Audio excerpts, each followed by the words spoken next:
Hello guys, welcome to my channel, or welcome back to my channel.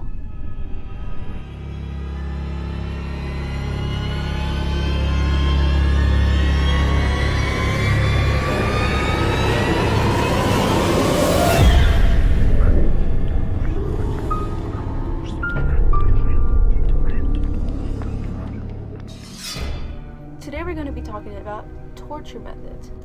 Keep in mind that these will not be kept in a specific order. Now, let's begin. First, we will start off with the Spanish Mantle. In this form of torture, you are placed inside of a barrel with only your head sticking out. Victims will be fed regularly, but not to be kept alive and healthy, but in order for you to pee and poop.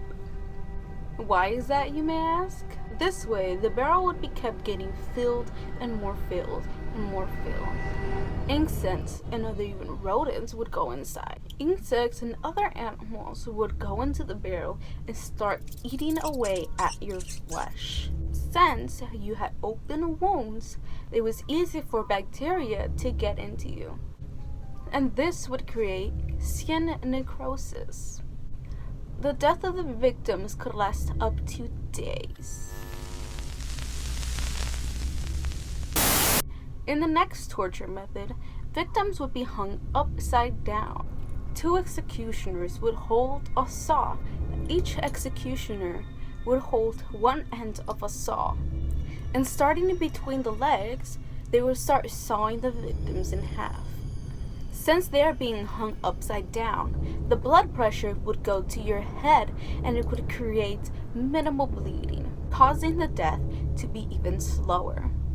Also, because they were hung upside down, there was a lot of pressure on their head and they could not scream. This would take up to hours for the victims to actually die. For people who spoke against the king, they would be dragged around town as an example. Later, you would be taken to be tied up to horses. Each of your limbs would be tied to a different horse. These horses were made to run to different directions, making your limbs rip apart. In this form of torture, they would use a pear-shaped tool that would be inserted either rectally or vaginally. Inside, the device would be cranked open, releasing its sharp petals, and then to be twisted inside. This method was used against witches or women that they believed to be cheaters. Men would also get this form of torture, but it was specifically for homosexual men. For women, it would be vaginally, and for men, it would be rectally. There is also a smaller version that they used for liars that was placed in the mouth.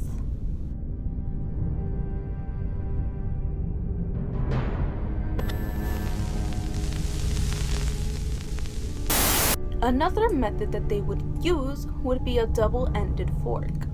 It would be strapped around the neck and avoided people from looking down or even moving their jaw, which prevented them to speak. The ironic thing is that this method would be used to try to force confessions out of people. Since it prevented people to speak, confessions would not come and it would really drag out the process.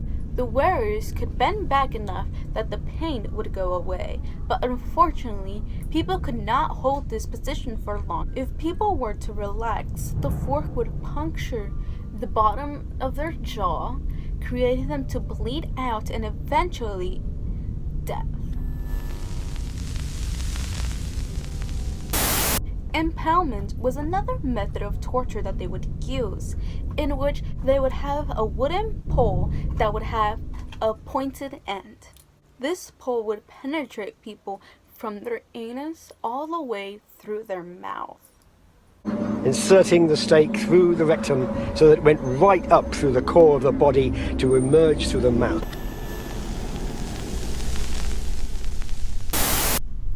Flaring was another form of torture that they would use.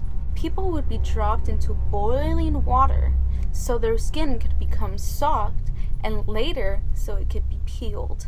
Death would come in hours or even days. People would either die of shock, blood loss, or infection. This form of torture was used for witches, criminals, and kingslayers. Judas Cradle was another form of torture that they would use. Victims would be tied up from their feet and their arms and hanged, and slowly lowered onto a pointed pyramid. This was usually used to try to force a confession out of people. It was also never washed and very, very badly contaminated. The next torture method was used by the Chinese people. It was a painful process in which cold water was slowly dripped onto the person's scalp, face, or forehead. This continued for a very long period of time and would drive people insane. At first, this would not hurt, but after several hours, the drops became more painful and more painful.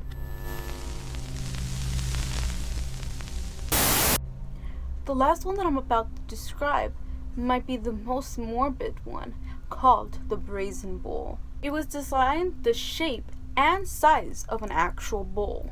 The victims would be locked inside, and fire would be set under the bowl, heating up the metal to extreme temperatures, cooking the person inside alive. Acoustic apparatuses were placed inside the bowl, causing the screams of the victims to sound like bowl noises. And also, since the people were being cooked alive, the smoke would come out of the bowl's nose. And not long after, the person would die. When the person is placed inside this brazen bowl, it's just like cooking a turkey in your oven. You burn the outside of the skin and you slowly dehydrate the inside, and if you leave them in there long enough, it'll eventually become very tough and very dry. Let me know down below which one, in your opinion, you believe is the most morbid torture method that you heard. Goodbye, and until next time.